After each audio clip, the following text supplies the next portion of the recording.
당신은 인생에서 대부분의 사람들이 한 번쯤은 겪는 갈림길에 서 있습니다.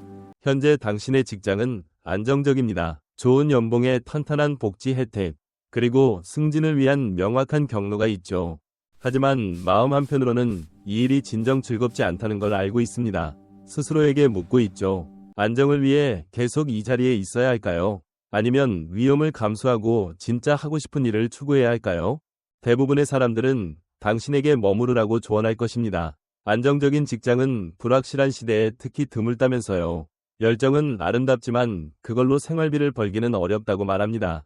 하지만 직장을 떠난 사람들 중에는 비록 힘들었지만 자신의 방식대로 살아간 것에 후회하지 않는다고 말하는 이들도 있습니다. 그런데 15년이나 20년이 지난 후에는 어떻게 될까요? 오늘 당신이 내린 결정을 나중에 돌아볼 때 어떤 기분이 들까요? 안정적인 길을 선택한다면 회사에서 승진의 사다리를 오르며 꾸준한 승진을 하고 재정적으로 안락한 삶을 누릴 수 있을 것입니다. 직장을 잃거나 수입이 불안정해질 걱정 없이 지낼 수 있겠죠. 하지만 시간이 지나면서 매일 기계적으로 일하고 있다는 걸 깨닫게 될 수도 있습니다. 처음의 설렘이 사라지면서요. 진정 원하는 것을 추구하기로 한다면 수년간의 불확실한 시간을 견뎌야 할 수 있습니다. 수입이 적어질 수도 있고 재정적으로 힘든 기간이 찾아올 수도 있죠.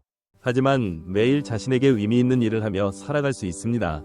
어려움이 따르더라도 그저 존재하는 게 아니라 살아있다는 느낌을 받게 되죠. 이 두 가지 길이 실제로 어떤 결과를 가져오는지 제가 아는 두 사람의 삶을 통해 보여드리겠습니다. 제임스는 안정적인 길을 선택했습니다. 졸업 후 대기업의 엔지니어로 입사했죠. 그 직장은 좋은 연봉과 훌륭한 복지 혜택, 그리고 명확한 승진 경로를 제공했습니다. 가족들은 그의 결정에 매우 만족했습니다. 안정적이고 장기적인 커리어라며 많은 사람들이 꿈꾸는 것이라고 말했죠.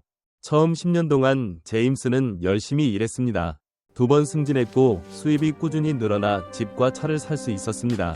많은 동료들에 비해 재정적으로 여유로운 생활을 하고 있었습니다. 하지만 시간이 지나면서 제임스는 일에서 성취감을 느끼지 못한다는 걸 깨달았습니다. 매일이 반복적으로 느껴졌고 자신이 관심 없는 문제들을 해결하고 있었습니다. 한때 제품 디자이너가 되는 꿈이 있었지만 너무 위험하다고 생각해 포기했습니다. 제임스가 45살이 되었을 때 그는 거의 20년 동안 그 회사에 다니고 있었습니다. 중간 관리자 위치에 안정적인 수입을 가지고 있었지만 내면적으로 서서히 죽어가는 느낌이었습니다. 더 이상 일에 대한 흥미를 느끼지 못했고 자신이 진정 원하는 게 무엇인지도 모르게 되었습니다. 침대에서 일어나고 싶지 않은 아침도 있었지만 쌓아온 안정을 잃을까 봐 두려워 계속 다녔습니다. 후에 제임스는 20년 전으로 돌아간다면 같은 안전한 선택을 할지 확신이 서지 않는다고 말했습니다. 사라는 반대의 길을 택했습니다. 그녀는 안정적인 회사에서 마케팅 업무를 하며 좋은 연봉과 인정을 받았습니다. 하지만 항상 자신이 아닌 일처럼 느껴지는 일을 하고 있다는 생각이 들었습니다. 글쓰기를 사랑했던 그녀는 독립작가가 되고 싶었습니다. 오랜 고민 끝에 29살의 직장을 그만두고 열정을 따라갔습니다. 처음 몇 년은 매우 힘든 시간이었습니다. 스스로 클라이언트를 찾아야 했고 수입이 불안정했으며 거의 벌지 못하는 달도 있었습니다. 검소하게 생활했고 때로는 가족에게 돈을 빌려야 했습니다. 많은 친척들이 열정만으로는 생활비를 벌 수 없다며 회사로 돌아가라고 조언했습니다. 하지만 사라는 포기하지 않았습니다. 매일 글을 썼고 개인 브랜드를 쌓아가며 점차 안정적인 클라이언트를 유치했습니다. 사라가 48살이 되었을 때 그녀는 거의 20년 동안 글쓰기를 해왔습니다. 제임스만큼 재정적으로 부유하지는 않았지만 삶의 깊은 만족감을 느꼈습니다. 매일 자신이 사랑하는 일을 할 수 있었습니다. 시간을 스스로 통제할 수 있었고 자신만의 방식으로 가치를 창출하고 있다는 느낌이 들었습니다. 사라는 안정적인 수입과 안정감, 그리고 일부 사회적 지위를 포기했다고 인정합니다. 하지만 그때 그 도약을 하지 않았다면 이런 삶을 살 수 있다는 걸 결코 발견하지 못했을 거라고 말합니다. 20년이 지난 지금 두 사람 모두 뒤돌아보면 감사한 점과 조용히 후회하는 점이 있습니다. 제임스는 재정적 안정과 자신이 쌓아온 편안한 삶에 감사합니다. 집과 차, 그리고 존경받는 위치를 가지고 있죠. 하지만 성취감과 온전히 살아있다는 느낌을 희생했다고 인정합니다. 추구하지 못한 꿈들이 있었고 이제 인생의 중요한 부분을 놓쳤다는 느낌이 듭니다. 사라는 자신의 가치관에 따라 살아갈 용기를 냈다는 것에 감사합니다.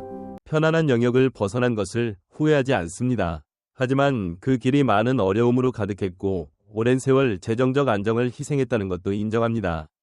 결정을 이해해주는 사람이 거의 없어 압박감과 외로움을 느낀 적도 있었습니다. 두 길 모두 실제적인 맞바꿈이 따릅니다. 제임스는 안정과 안정을 선택했지만 일에서 공허함을 안고 살아야 했습니다. 사라는 열정을 따르기로 선택했지만 수년간의 불확실성과 위험을 감수해야 했습니다. 문제는 어느 길이 더 나은지가 아닙니다. 그것은 당신이 무엇을 기꺼이 맞바꿀 준비가 되어 있느냐는 것이죠. 안정적이지만 성취감 없는 직장 생활을 감수할 건가요? 아니면 길이 어렵고 불확실할 수 있다는 걸 알면서도 진정 원하는 것을 추구할 준비가 되어 있나요? 20년 후 When you look 뒤를 back, 돌아보았을 때 what will you remember? 당신은 단순히 The salary, 연봉이나 the job 직장만을 title, 기억하지 않을 or the moments 것입니다. that made your life full? 매일 아침 일어났을 때 느꼈던 감정, 하루를 시작하는 게 설레었는지 아니면 그저 멈출 시간을 기다리고 있었는지 그걸 기억하게 될 테니까요.